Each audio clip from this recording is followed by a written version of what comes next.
오늘의 주요 뉴스입니다. 서울 통의동 집무실에 처음 출근한 윤석열 대통령 당선인이 안철수 인수위원장과 차담회를 갖고 청와대 민정수석실을 폐지하겠다고 밝혔습니다. 국민통합위원장에 김한길 전 민주당 대표, 지역균형발전 특별위원장인 김병준 전 비상대책위원장을 임명하며 인수위 인선에도 속도를 냈습니다. 윤석열 대통령 당선인은 또 서울 남대문 시장을 찾아 코로나19로 피해를 입은 소상공인에 대한 철저한 손실보상을 강조했습니다. 문재인 대통령과 윤석열 당선인의 회동도 곧 이루어질 것으로 알려진 가운데 이명박 전 대통령의 사면이 여기서 논의될지에도 관심이 쏠립니다. 윤호중 원내대표가 이끄는 더불어민주당 비상대책위원회가 출범했습니다. 분골 쇄신을 외치며 정치개혁, 여성가족부 폐지 저지, 대장동 특검법 3월 국회 통과 등을 강조했지만 윤호중 체제에 대한 당내 반발은 이어지고 있습니다.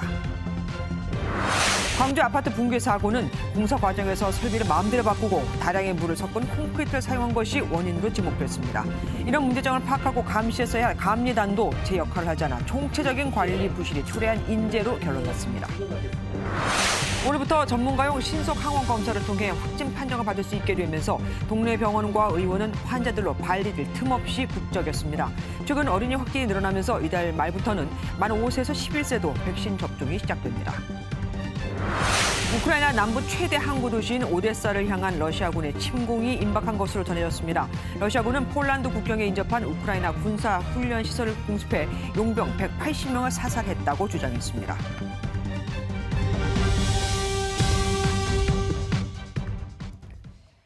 윤석열 대통령 당선인이 서울 통의동에 마련된 집무실에 처음 출근해서 안철수 인수위원장과 차담회를 했습니다. 윤 당선인은 대통령실의 사정, 정보조사 기능을 최소화하겠다며 민정수석실 폐지를 약속했고 박근혜 정부에서 처음 시행됐지만 문재인 정부 들어선 단 한 명도 임명하지 않았던 대통령의 친인척을 상시 감시하는 특별감찰관도 재가동할 것으로 보입니다. 신재우 기자가 보도합니다. 서울 금감원 연수원에 마련된 집무실에 첫 출근한 윤석열 대통령 당선인이 장제원 비서실장 등 비서실 관계자들과 악수를 합니다. 윤 당선인은 곧바로 안철수 인수위원장, 권영세 부위원장 등과 비공개 차담회를 했습니다. 신속하게 정부 업무를 인수해서 새 정부의 국정 과제를 수립하고 국가 안보와 국민의 민생에 한치의 빈틈도 생기지 않도록 하겠습니다. 윤 당선인은 이 자리에서 대통령실 업무에서 사정, 정보조사 기능을 철저히 배제하고 민정수석실을 폐지하겠다고 밝혔습니다. 과거 사정기관을 장악한 민정수석실이 합법을 가장해 정적을 통제하고 세평검증을 위장해 국민 뒷조사를 해온 잔재를 청산하겠다는 겁니다. 그러면서 청와대 특명에 따라 고위공직자와 대통령 친인척을 관리하고 첩보 수집 기능을 담당해오다 2000년 해체된 조직, 이른바 사직동팀은 있을 수 없다고 덧붙였습니다. 이에 따라 문재인 정부 내내 공석이었던 청와대 특별감찰관을 정상 가동하는 방안이 추진될 것이란 전망이 나오고 있습니다. 어쨌든 이것도 인수위에서 관련 논의를 진행하고 당선인에게 보고돼야 될 사안이라고 생각합니다. 또 윤 당선인은 이번 주 내 인수위원회를 가동하게 되면 인수위 전체 회의 주제는 물론 수시로 점검회의를 열겠다고 밝혔습니다. MBN 뉴스 신재우입니다. 윤석열 대통령 당선인은 또 국민통합위원장의 김한길 전 새시대 준비위원장을, 지역균형발전위원회에 김병준 전 비대위원장을 임명했습니다. 김한길 전 대표는 민주당 내에서 비주류 좌장 역할을 해왔던 인물이기에 또 어떻게 정계 개편이 마련될지 더 관심이 쏠립니다. 임성재 기자가 보도합니다. 윤석열 대통령 당선인은 대통령직 인수위원회 국민통합위원회 위원장으로 김한길 전 새시대 준비위원장을 임명했습니다. 지역균형특별위원회 위원장으론 김병준 전 자유한국당 비상대책위원장을 낙점했습니다. 국민의 염원인 국민통합과 지역균형 발전을 이루는데 두 분과 힘을 모아주실 것을 기대합니다. 김한길 위원장은 민주당 내에서 비주류 좌장격 역할을 해온 인물로 세대와 지역, 남녀 갈등을 아우르는 역할을 담당할 예정입니다. 김 위원장의 한 측근은 통합을 제대로 완성하려면 결국 정치개혁이 필요하다고 말해 정계 개편의 불씨가 살아있음을 시사했습니다. 우리 젊은 세대들이 관심을 갖는 여러 아젠다에 대해서 제대로 마당을 펼쳐놓고 함께 답을 구하는 그런 자리가 노무현 정부 시절 세종시 설계자로 이름을 알린 김병준 전 위원장은 지방분권 전문가로 꼽힙니다. 윤 당선인은 인수위 내에 부산엑스포 특위를 설치하고 부울경 성장을 통해 서울 집중 현상을 해소하는 방안에 관심이 큰 것으로 전해졌습니다. MBN 뉴스 임성재입니다. 안철수 대통령직 인수위원장은 위원장 자격으로 첫 기자회견을 열고 인수위 운영 방향을 제시했습니다. 또 첫 인수위원 인선으로 인수위 운영을 총괄할 기획조정분과위원을 발표했는데 인수위는 점령군이 아니라고도 이곳에서 강조했습니다. 우정환 기자가 보도합니다. 안철수 인수위원장은 5가지 시대적 과제를 제시했습니다. 윤석열 당선인이 강조한 공정과 안 위원장이 대선 때 강조해온 미래 먹거리, 그리고 지역균형 발전, 지속 가능성, 국민 통합입니다. 특히 심각한 저출생 문제를 언급하며 직장과 집값 문제를 넘어 지역 불균형과 연결된다는 점이 간과되어 왔다며 지역균형 발전에 힘을 줬습니다. 지방의 청년들이 떠나면서 지역은 저출생 고령화가 심화되고 수도권은 수도권대로 직장 부족과 높은 집값으로 결혼할 수 있는 상황이 되지 못해서 저출생이 심화되는 겁니다. 이어 인수위는 점령군이 아니라며 겸손, 소통, 책임 3가지 태도로 현 정부의 정책 중 이어갈 것, 보완할 것, 폐기할 걸 정리하겠다고 밝혔습니다. 첫 인수위원 인선으로는 인수위의 전체 운영 기획을 총괄할 기획조정분과위원을 발표했습니다. 간사는 정책통인 추경호 국민의힘 의원이 맡고 위원으로 기획통 이태규 국민의당 의원, 최종학 서울대 경영학과 교수가 합류했습니다. 추 의원과 이 의원 합류가 이른바 인수위 공동운영 정신을 반영했다면 최 교수는 경영, 회계 전문가라는 점을 안 위원장은 강조했습니다. 최 교수님은 의미 없던 숫자에서 무궁무진한 정보를 읽어내는 능력을 가지고 계신 분입니다. 윤석열 정부가 더 효율적으로 운영될 수 있는 묘수를 함께 찾아주실 것으로 기대하고 있습니다. 안 위원장은 남은 인수위원도 이번 주말까지 순차적으로 발표해 다음 주부터 인수위가 정상활동을 시작하도록 하겠다고 밝혔습니다. MBN 뉴스 우종환입니다.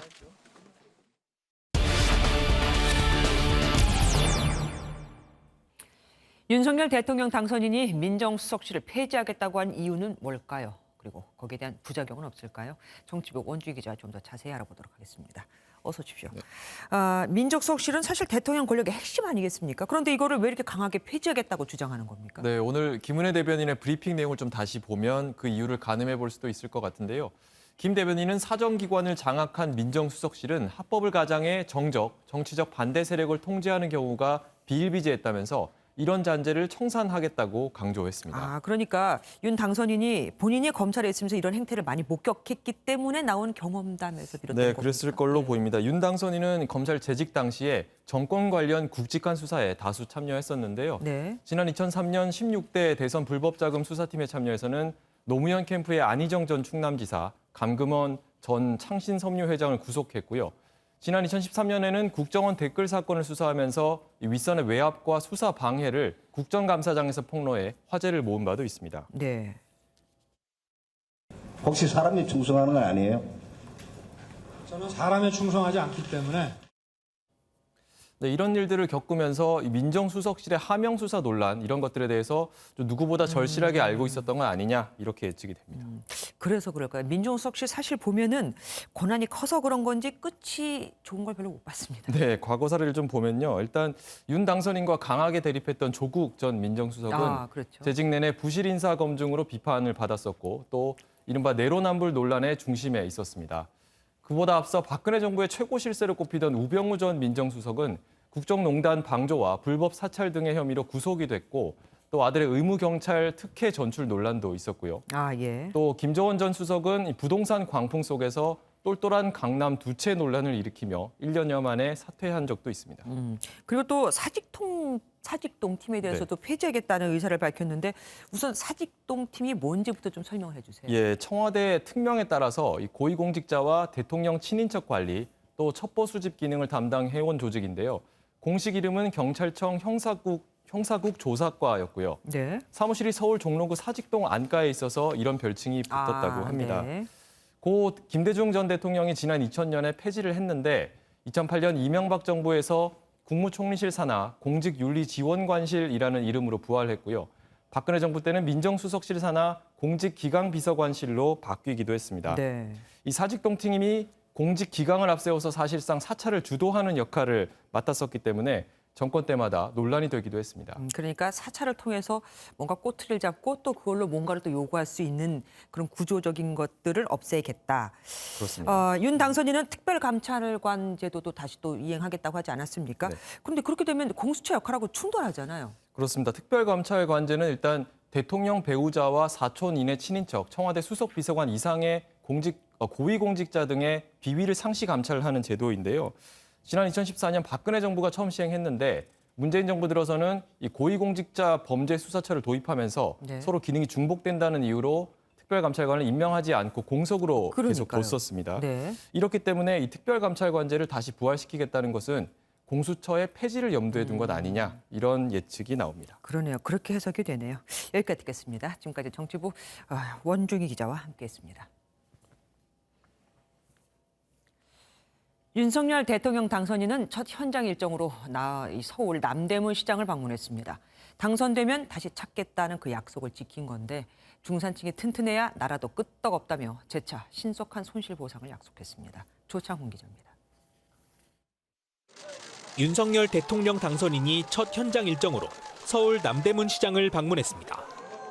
후보 시절 이곳 상인들과 만나 약 50조 원 규모의 자금 투입을 통한 코로나 손실보상을 약속한 지 넉 달 만입니다. 그 약속을 지키시려고 이렇게 첫 일정으로 제 시장 방문해 주셔서 정말 감사드립니다. 여러분들 덕분에 이런 큰 일을 맡게 됐는데 윤 당선인은 국가 감염병 대책 협조로 사유재산권의 제한을 받은 만큼 정당한 보상은 정부의 의무라며 다시 한번 철저한 손실보상을 약속했습니다. 시장 상인분들이 큰 어떤 리스크 없이 일만 열심히 하면 어느 정도 살 수 있게 이렇게 국가에서 그건 해야 되지 않느냐.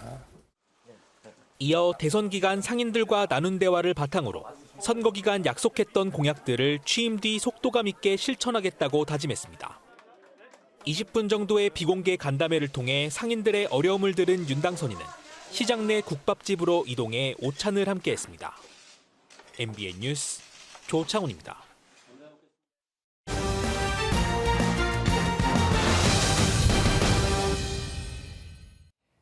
윤석열 당선인의 핵심 인사들을 알아보는 파워 엘리트 시간. 두 번째는 중마고로 알려져 있죠. 권성동 국민의힘 의원입니다. 윤핵관이라는 별칭이 자랑스럽다며 자부심을 드러낸 권 의원은 윤석열 캠프에서 든든한 버팀목으로 평가받고 있습니다.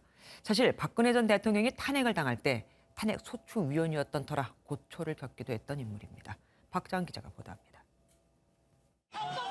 강릉 출신인 권성동 국민의힘 의원은 외가가 강릉인 윤석열 당선인과 동갑내기 친구로 어린 시절을 같이 보낸 인연이 있습니다. 지난해 5월 정치 입문 뒤 정무적 조언을 먼저 구하겠다며 강릉으로 찾아온 윤 당선인을 만나 본격적으로 돕기 시작했습니다. 저 윤핵관인 거 자랑스러워하는 사람입니다. 윤석열은 민주당이 오만과 독선, 독재의 길을 걷고 있을 때 검찰총장으로서 살아있는 권력과 맞서서 법과 원칙을 지켰습니다. 권 의원은 중앙대 법대 졸업 후 사법시험에 합격했고 중앙지검 특수부를 거쳐 이명박 정부 청와대 법무비서관을 거치고 정계에 입문했습니다. 사선 의원으로 박근혜 전 대통령 탄핵 당시 법사위원장으로서 탄핵소추위원을 맡았다는 이유로 고초를 겪었고 공천 탈락 후 무소속으로 당선되기도 했습니다. 정진석 국회 부의장과 장제원 의원과 함께 윤 당선인 핵심 3인방으로 활동했고 윤 당선인이 후보로 선출된 이후엔 비서실장을 맡았습니다. 일명 윤핵관 논란으로 지난 1월 당 사무총장직을 내려놓는 위기도 있었지만 윤석열 캠프가 동요할 때마다 든든한 버팀목 역할을 했다는 평가가 나옵니다. 정권 교체를 해서 제 목적은 다 달성이 됐습니다. 명색이 사선 의원이니까 네네. 제 스스로의 힘으로 저희 정치적 앞길을 개척해 나가야지 그런 권력자에 기대서 뭘 하고 싶은 생각은 없습니다. 권 의원은 인수위 참여에 선을 그었지만 국민의힘 원내대표에 도전하거나 법무부 장관 1순위에 거론되는 가능성이 높습니다. MBN 뉴스 박지한입니다. 문재인 대통령과 윤석열 대통령 당선인의 첫 회동은 모레가 유력해 보입니다. 여기서 이명박 전 대통령의 사면 얘기가 나올까요? 사실 이 전 대통령의 사면 문제는 현 정권에서도 양날의 칼이고 윤 당선인 입장에서도 본인이 대통령이 된 뒤에 사면해주면 되는데 굳이 사면의 기회를 줄 필요가 있겠는가 여러 셈법이 난무합니다. 송준 기자가 알아봤습니다. 문재인 대통령과 윤석열 당선인이 이르면 이번 주 중반 회동할 수 있다는 관측이 나옵니다.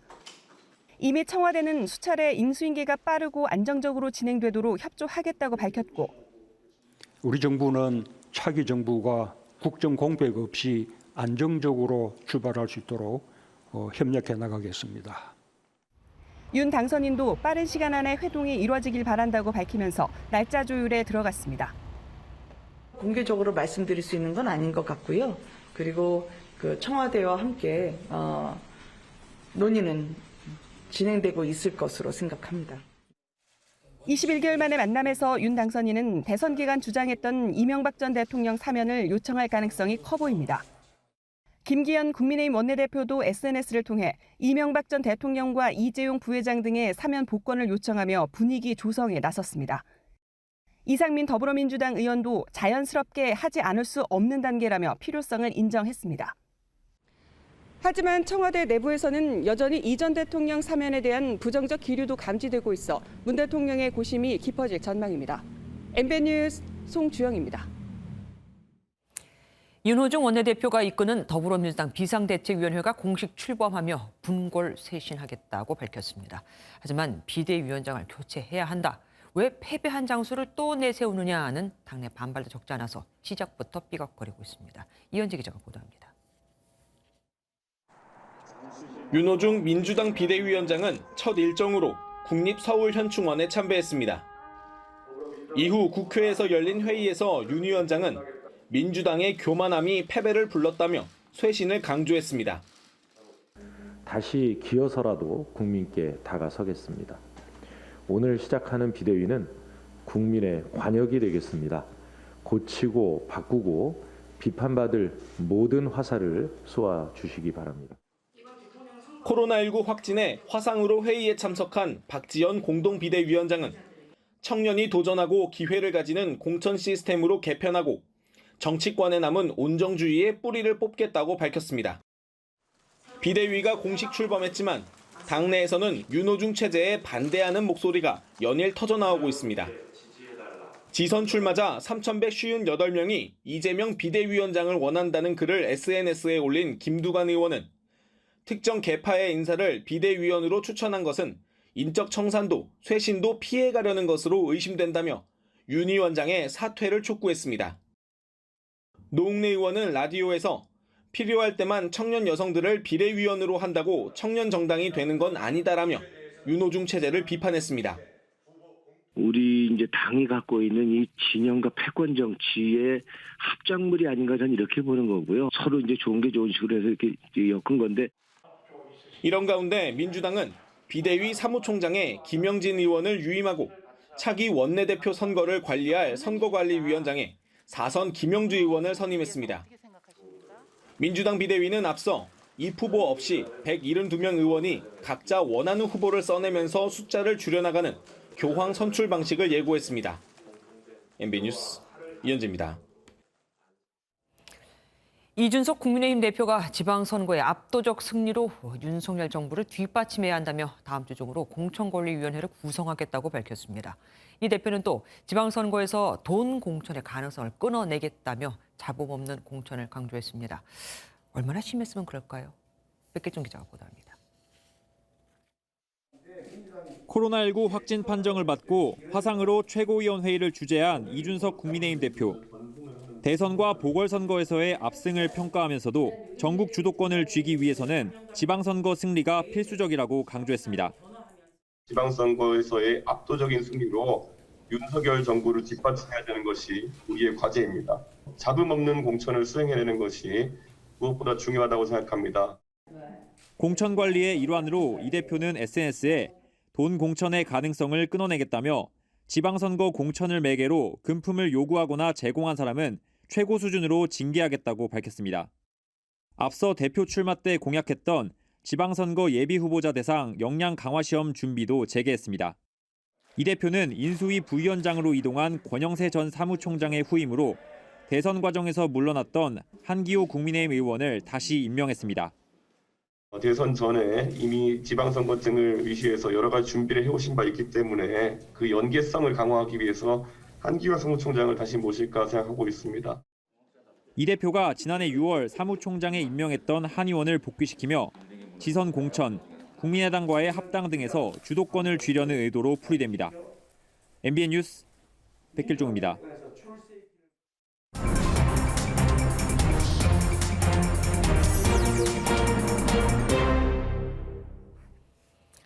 오늘 있었던 정치권 뒷이야기 들어보는 정치 톡톡 시간입니다. 정치부 노태훈 기자와 함께합니다. 어서 오십시오. 윤석열 당선인이 여가부 폐지를 다시 한번 강조했습니다. 그래서 그러니까요, 민주당의 공세가 아주 더 거세졌어요. 네, 민주당은 이른바 N번방 사건을 처음 공론화한 26살 여성 박지연 씨를 공동 비대위원장으로 발탁하고 여가부 폐지 반대 공세를 이어가고 있습니다. 안민석 의원과 정청래 의원은 SNS를 통해 여가부 폐지 추진을 강력 비판하며 절대 동의할 수 없다는 뜻을 밝히기도 했습니다. 6월 지방선거를 앞두고 이번 대선에서 이재명 전 경기지사의 강한 지지를 보여준 2030 여성 표심을 지키려는 것으로 풀이됩니다. 네. 실제로 지상파 3사 출구조사에서 이른바 이대녀는 58%가 이재명 후보에게 투표한 것으로 조사돼 윤 후보 33.8%와 격차를 좀 보였습니다. 그래서 그럴까요? 인수위에서도 이 여가부 폐지에 대해서 아주 조심스러운 입장이더라고요. 네, 그렇습니다. 인수위 측은 여가부 폐지와 관련해 민주당이 정략적으로 이걸 활용하고 있다 이러면서 경계감을 드러냈습니다. 여가부 명칭은 없애더라도 해당 기능은 유지할 것이라고 강조했습니다.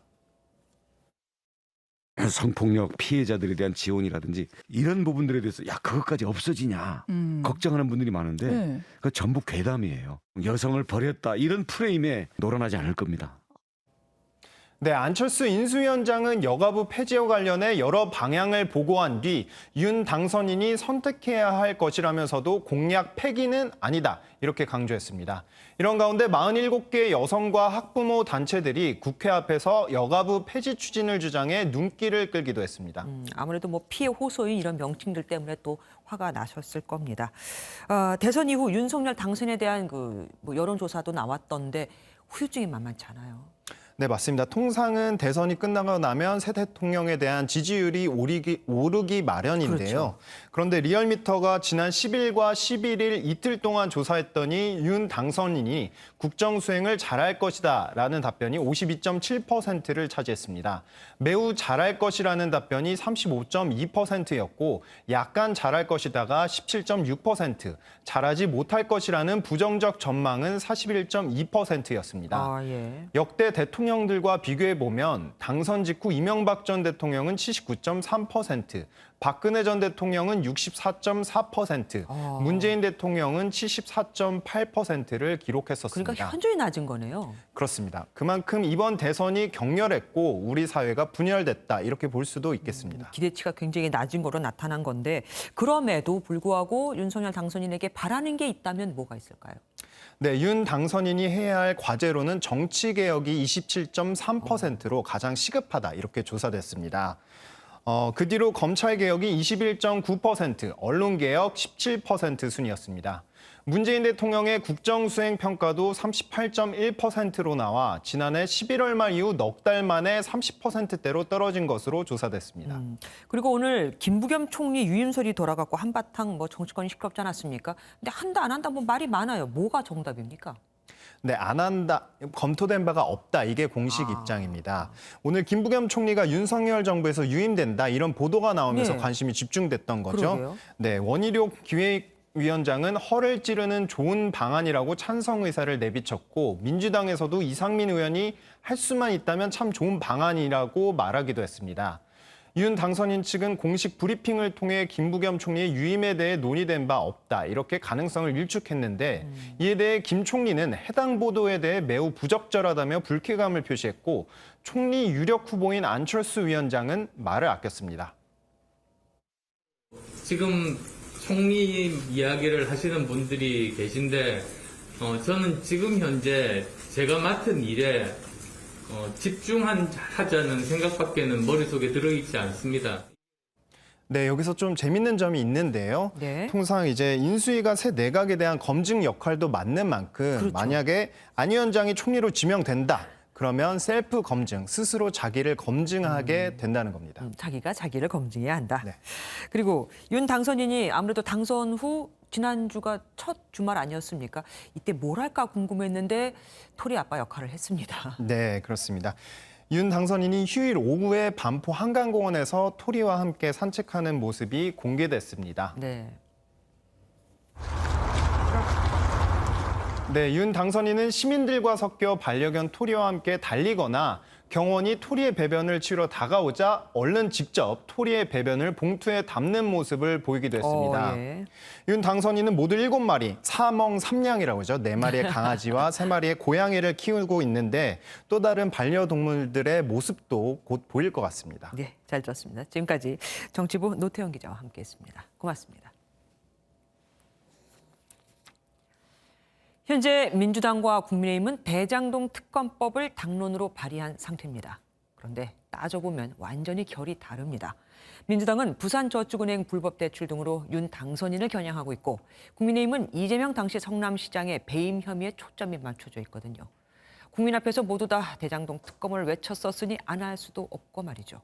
우선 안보람 기자 리포트 보시고 각 당의 대장동 특검 노림수와 셈법 오지혜 기자와 따져보겠습니다. 20대 대통령 선거 핵심 쟁점이 됐던 대장동 특검. 선거가 끝났지만 신경전은 계속되고 있습니다.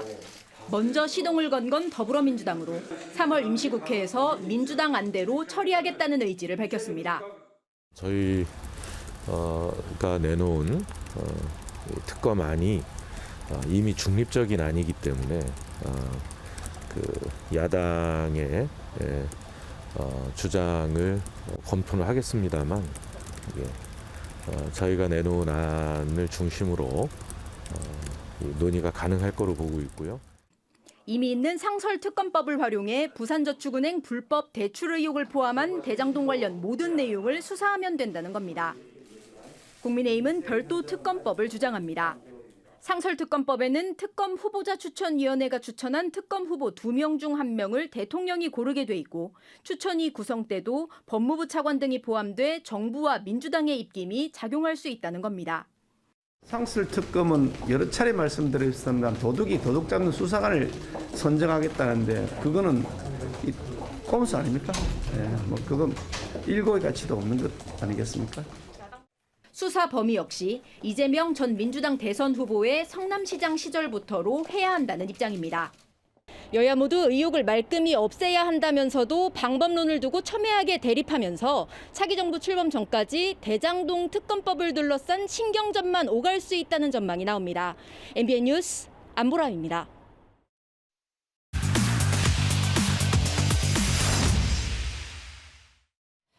대선 기간 내내 정치권 난타전은 난무했지만 사실상 서초동에선 조용했던 대장동 수사가 이젠 다시 속도를 낼 수밖에 없게 됐죠.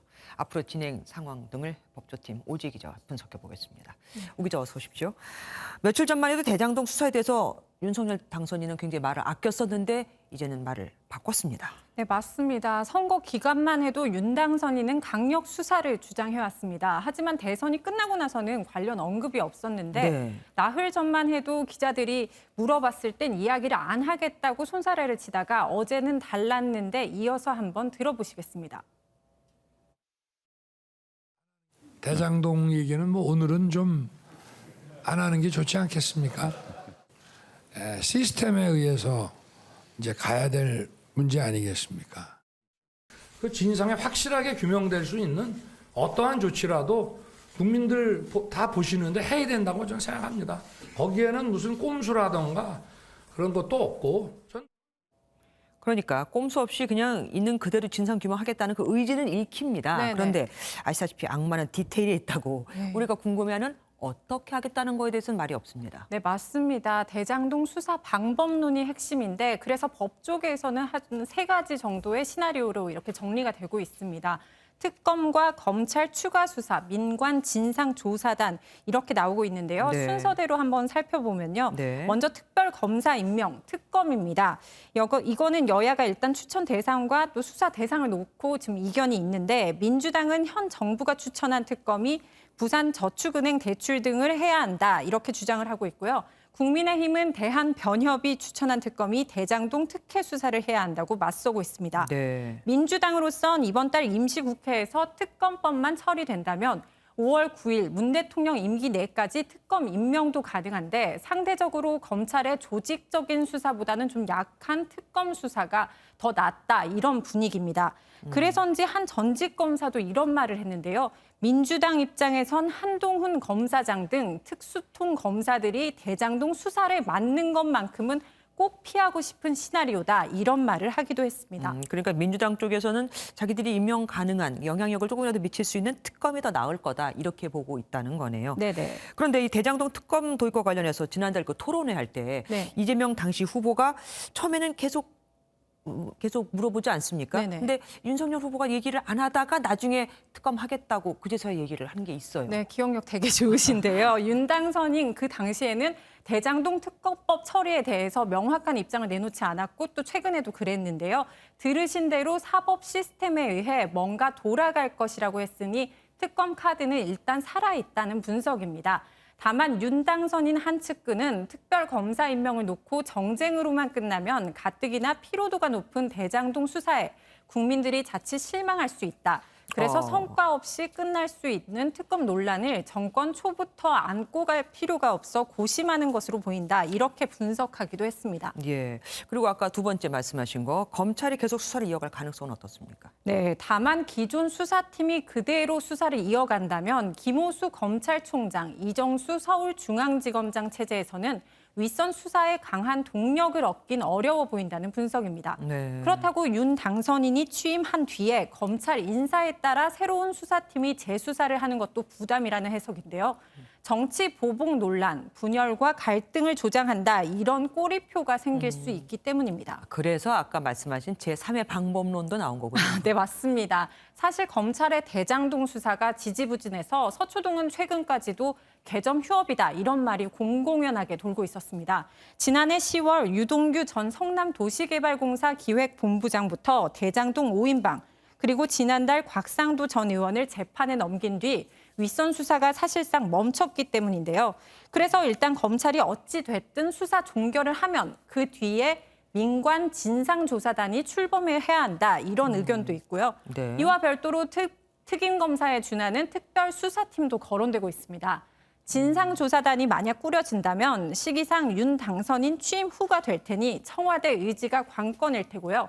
특별수사팀은 현재로서 민주당의 고려 대상이 아니라 가능성이 가장 떨어지는 시나리오라는 분석입니다. 네.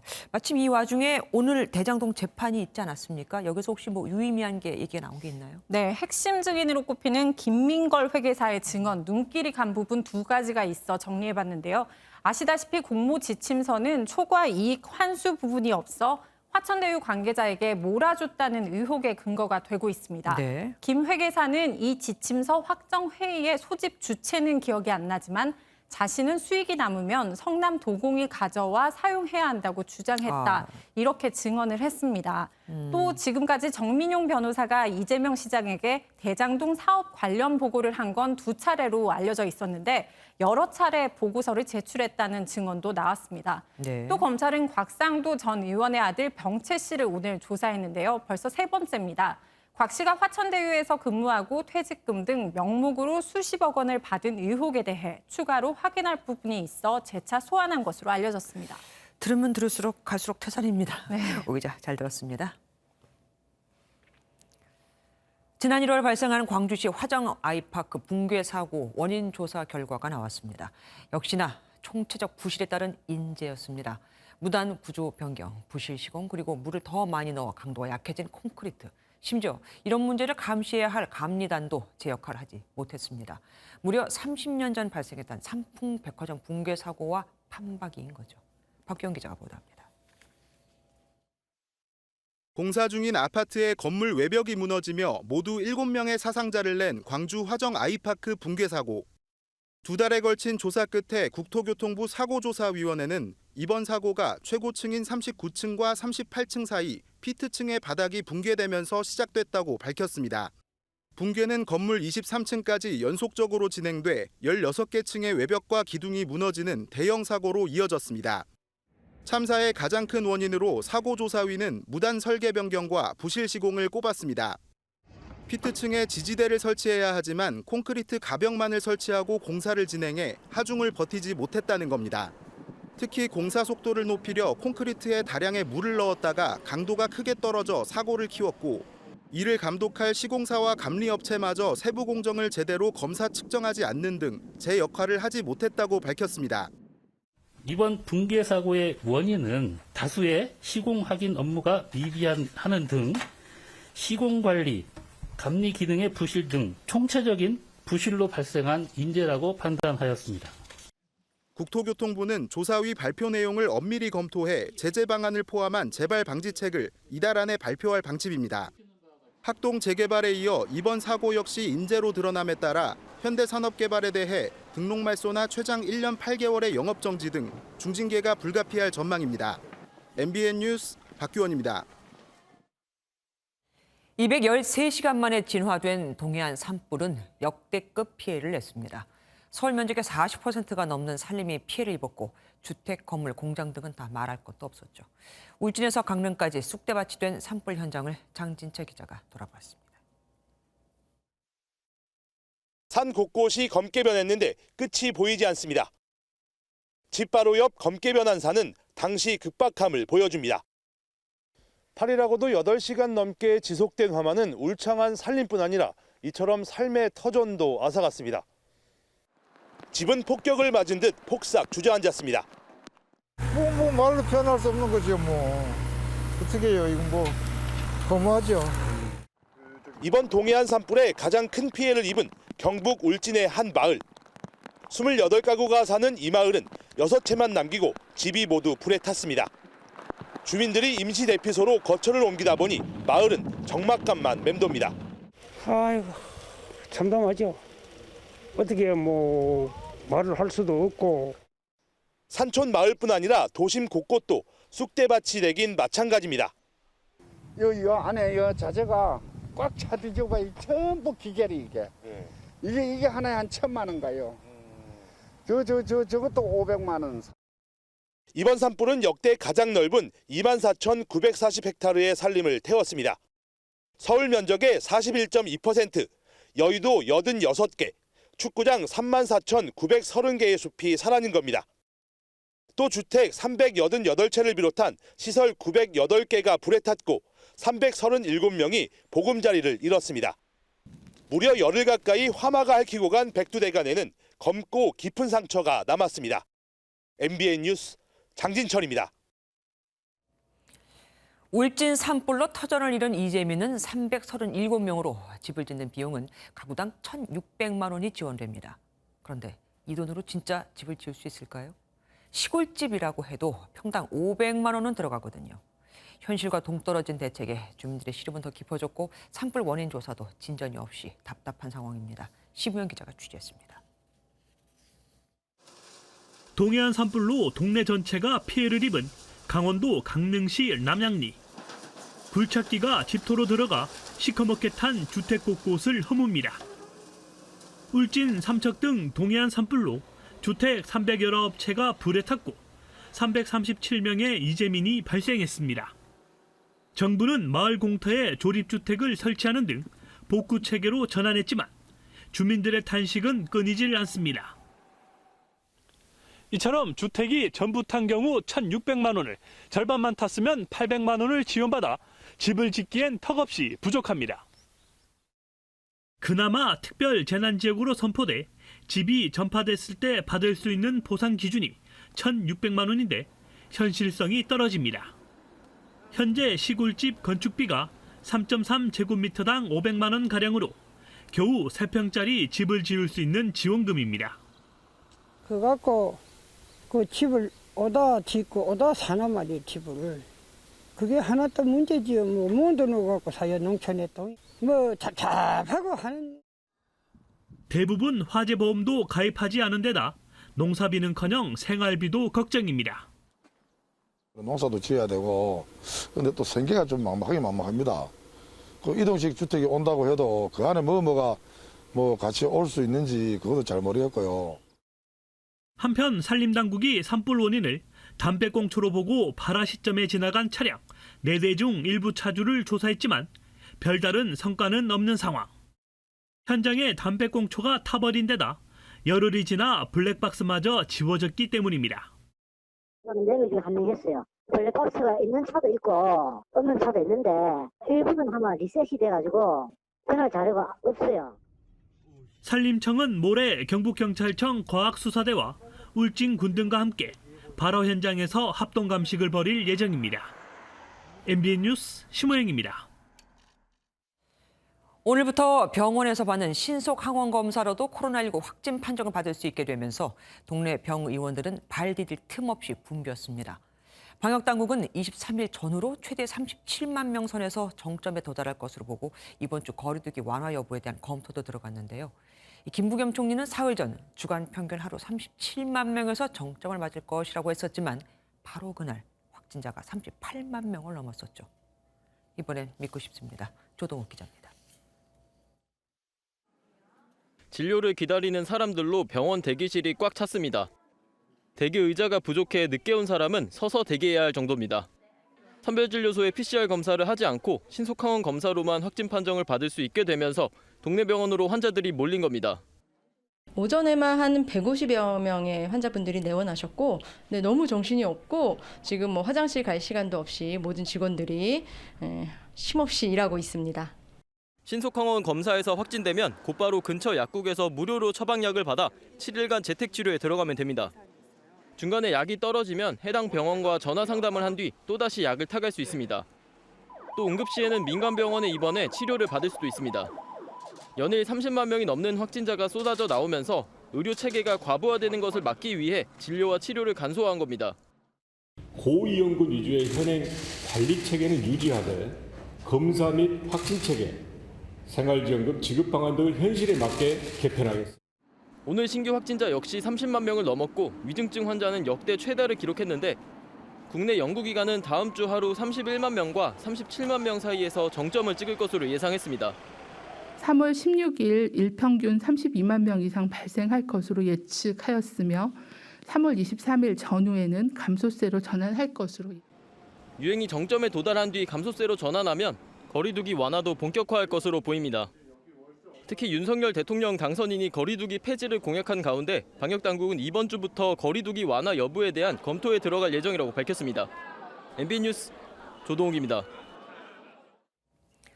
이달 말부터 5세에서 11세도 백신 접종이 시작됐는데 기저질환이 있는 고위험군을 제외한 아이들의 경우엔 부모의 판단에 맡겼습니다. 백신을 맞춰야 할지 말아야 할지 부모가 결정하라는 거니 당연히 혼란스럽겠죠. 또 오늘부터는 가족 중에 확진자가 있는 백신 미접종 학생과 교직원도 등교가 가능해졌는데 그럼 경증인 학생이 등교해서 교내 바이러스를 확산시킬 가능성도 배제할 수 없습니다. 이기준 기자가 보도합니다. 만 5세에서 11세 약 307만 명을 대상으로 한 백신 접종이 오는 31일부터 시작됩니다. 기존 화이자 백신의 유효 성분 3분의 1을 투여하고 접종 간격은 8주로 오는 24일부터 예약할 수 있습니다. 12세에서 17세 청소년의 3차 접종도 오늘부터 허용됐습니다. 보건당국은 해외 사례로 안전성과 효과가 입증됐다며 만성질환, 면역 저하자 같이 중증으로 갈 수 있는 고위험군에는 접종을 적극 권고했습니다. 하지만 나머지는 자율에 맡겼습니다. 효과가 100%는 아니고 고위험군에 비해서 얻을 수 있는 그런 백신의 이득이 고위험군보다는 더 낮기 때문에 개별적으로 판단하셔서 5세에서 11세 누적 확진율이 60세 미만의 1.8배에 달해 백신의 예방 효과는 분명하지만 중증화 위험은 낮기 때문입니다. 이미 유행 정점에 근접한 것도 고려됐습니다. 이런 가운데 동거 가족이 확진돼도 증상이 없으면 접종 여부와 관계없이 등교할 수 있도록 지침이 바뀌면서 학교는 비상이 걸렸습니다. 불안하긴 해요. 네, 근데 이번 주나 다음 주가 정점이어서 차라리 이번 주나 다음 주가 줌이었으면 조금. 확진된 교사의 대체 교사 부족으로 수업 자체가 어려운 학교는 방역 관리 부담까지 더해졌습니다. 학교에 이제 모든 것들이 다 맡겨졌으니까 여전히 확진자는 계속해서 늘고 있는 상황입니다. 사회적 거리두기 폐지까지 거론되는 가운데 학교 방역 상황은 갈수록 악화하고 있어 당분간 혼란이 이어질 전망입니다. MBN 뉴스 이기종입니다.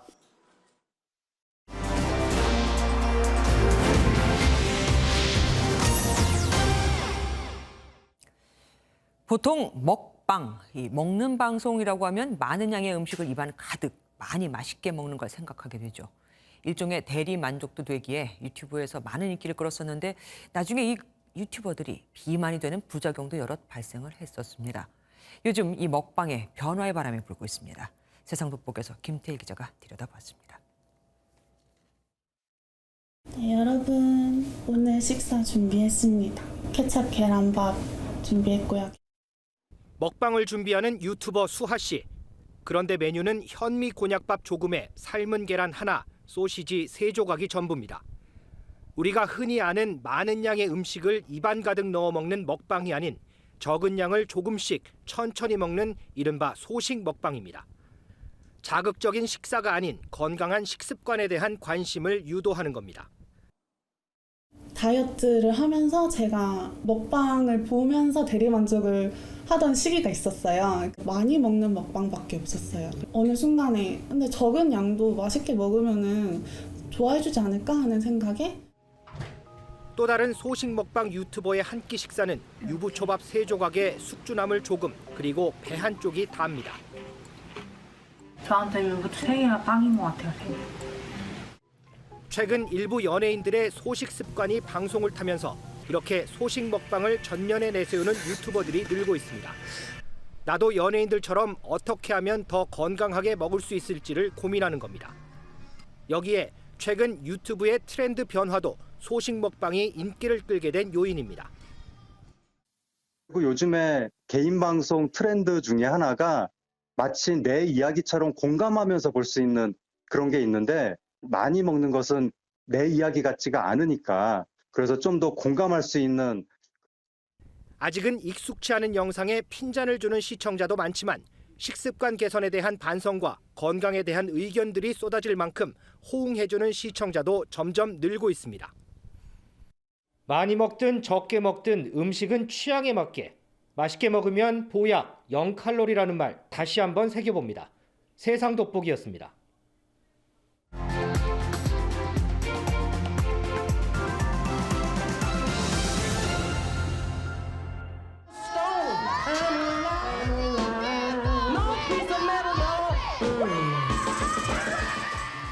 이 영화는 1970년 영국 런던에서 열린 미스 월드 대회 생방송 현장에 난입해 여성 상품화 반대를 외쳐 전 세계를 놀라게 한 실제 사건을 바탕으로 제작됐습니다.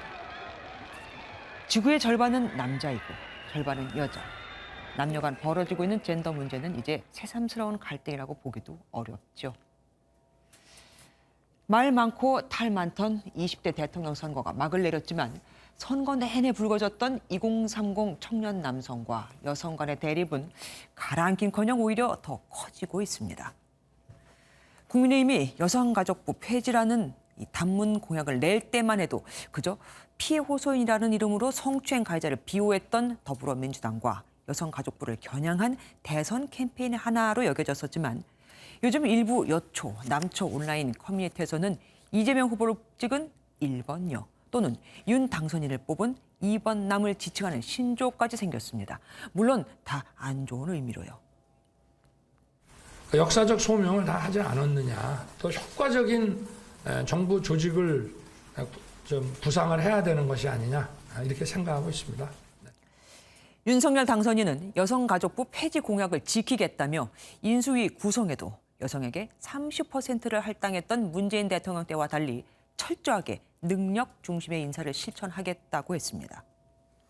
반면 민주당은 박지원 여성위원회 부위원장을 비대위 공동위원장으로 선임하고 젠더 이슈를 재점화할 기세니 오는 6월 1일 지방선거를 앞두고 또 한 차례 뜨거운 감자가 될 조짐이 보입니다. 주객전도, 꼬리가 몸통을 흔들어 본말이 뒤바뀌었다는 말이죠. 여성가족부의 폐지, 존속이라는 이분법적 논리가 꼬리라면 양성평등, 저출산, 가족 문제 등을 종합적으로 다룰 조직 개편과 아직도 갈 길이 먼 여성 인권 향상은 바로 몸통입니다. OECD 29개 나라를 대상으로 여성의 근로, 교육, 생활 여건 등 양성평등 실태를 수치로 산출한 결과는 한국이 10년 연속 꼴찌. 제발 꼬리가 아닌 몸통을 볼 수 있는 해안을 가져주길 기대해 봅니다. 김주아의 그런데 오늘은 젠더 갈등 이젠 끝내자 였습니다.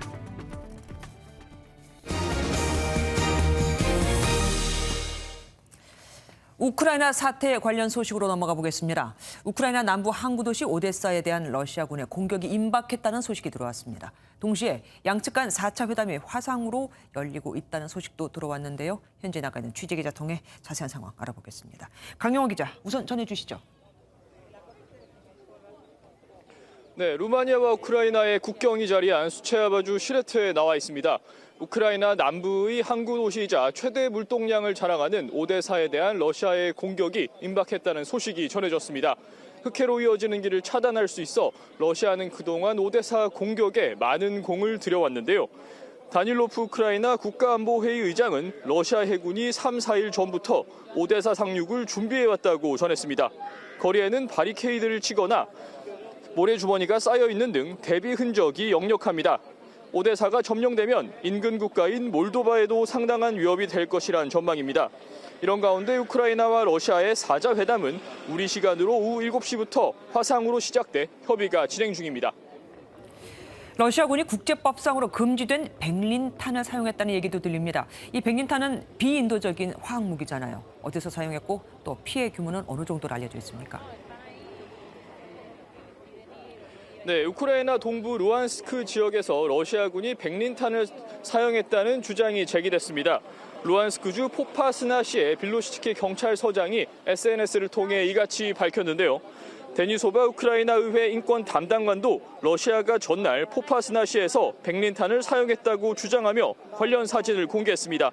정확한 인명피해 규모는 전해지지 않았는데요. 백린탄은 가연성이 강한 백린이 타격 지점 주변에 광범위하게 퍼져 피부에 닿으면 극심한 고통을 느끼고 흡입만으로도 사망에 이르는 치명적인 무기입니다. 살상용으로는 금지됐는데 이 같은 대량 살상 무기 사용이 나토군의 전면 개입으로 이어질 수 있다는 전망도 나옵니다. 이 우크라이나 사태와 관련해서 미중 간 만남도 예정이 돼 있죠. 네, 미국과 중국의 고위급 인사가 우크라이나 사태를 논의할 예정입니다. 백악관은 현지 시간으로 14일 잭 설리번 백악관 국가안보 보좌관과 양제츠 중국 외교 담당 정치국원이 이탈리아 로마에서 회동한다고 밝혔는데요. 설리번 보좌관은 앞서 중국이 러시아의 제재 회피를 도우면 분명히 대가가 있을 것임을 중국에 전달했다고 밝힌 바 있습니다. 지금까지 시레트 국경검문소에서 전해드렸습니다. 러시아가 현지 시간으로 13일 우크라이나 서부 지역의 야보리우 군사훈련 시설을 공격했습니다. 여기엔 세계 각국에서 우크라이나를 돕겠다면서 모인 용병들이 훈련 중이었는데 이로 인해 외국 용병 다수가 목숨을 잃었습니다. 나토 회원국인 폴란드와 불과 25km 떨어진 야보리우를 공격한 건 서방에 대한 푸틴의 경고라는 분석도 나옵니다. 이경 기자가 보도합니다. 뼈대만 남은 건물 앞에 부서진 잔해들이 널려 있습니다. 러시아군의 공격으로 폐허가 된 우크라이나 야보리우 군사훈련 시설입니다. В результате удара уничтожены до 180 иностранных наемников и крупная партия иностранного вооружения. Уничтожение прибывших на территорию Украины иностранных наемников. 우크라이나 측은 이번 공격으로 35명이 사망했다고 밝히며 러시아 국방부가 주장한 180명 사망설은 사실이 아니라고 밝혔습니다. 앞서 SNS에 야보리우 훈련 캠프로 추정되는 곳에서 찍은 사진을 공개한 이근 전 대위의 사망설도 제기됐는데 외교부 측은 우리 국민의 피해 상황은 없다고 밝혔습니다. 러시아군이 공격한 우크라이나 야보리우 훈련장과 폴란드 국경과의 거리는 불과 25km. 나토가 우크라이나에 지원하는 군수 물자가 들어오는 통로이기도 한데 때문에 이번 공격이 서방에 대한 푸틴의 경고 메시지라는 분석도 나옵니다. 앞서 러시아 측은 서방의 군수 물자 수송 행렬이 공격 표적이 될 수 있다고 밝혔는데 이러한 경고를 실행에 옮긴 결과라는 겁니다. 한편 러시아군이 점령한 우크라이나의 일부 지역 시장들을 잇따라 납치하며 괴뢰 정부를 세우고 있다는 정황도 포착됐습니다. 나토 영토에 러시아의 미사일이 떨어지는 것은 시간 문제라는 우크라이나의 경고가 나온 가운데 미국은 나토 영토 넘어선 공격이 있으면 나토의 모든 영역을 방어할 것이라고 강조했습니다. MBN 뉴스 이규현입니다. 친정팀 한화 선수단과 국내에서 훈련하던 류현진 선수가 소속팀 토론토 훈련 합류를 위해 오늘 가족과 함께 미국으로 떠났습니다. 2점대 평균 자책점과 30경기 등판을 목표로 세운 류현진 선수의 출국, 오늘의 핫클립입니다.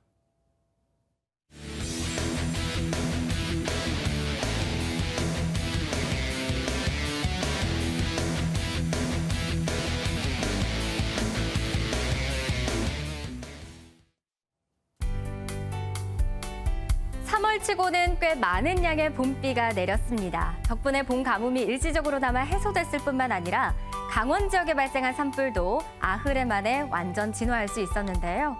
이 고마운 비는 오늘 저녁까지 빗방울 또는 5mm 안팎으로 내리다가 그치겠고요. 강원 지역은 오늘 늦은 밤까지 이어지겠습니다. 비가 그치자마자 국외 미세먼지가 유입되면서 내일 서쪽 지역의 공기는 탁하겠습니다. 인천과 경기 남부는 일평균 초미세먼지 농도가 종일 나쁨 수준, 그 밖에 서쪽 지역은 오전에 일시적으로 나쁨 수준까지 지속겠습니다. 또 비가 내려 대기가 습한 가운데 밤사이 기온이 내려가면서 내일 아침 전국 곳곳으로는 안개가 무척이나 짙겠습니다. 중부지방 내일 가끔 구름 많겠고요. 아침 기온은 오늘보다 4도에서 12도가량 낮게 출발합니다. 서울과 세종 1도로 출발하겠습니다.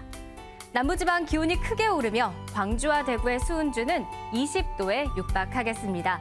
기온차가 크게 벌어져 건강에 주의가 필요합니다. 동해안 지역 내일 새벽까지 바람이 초속 6에서 12m로 매우 강하게 불겠습니다. 주 후반에는 반가운 봄비 소식이 한 차례 더 있고요. 강원 영동 지역은 토요일까지 길게 이어지겠습니다. 지금까지 날씨였습니다.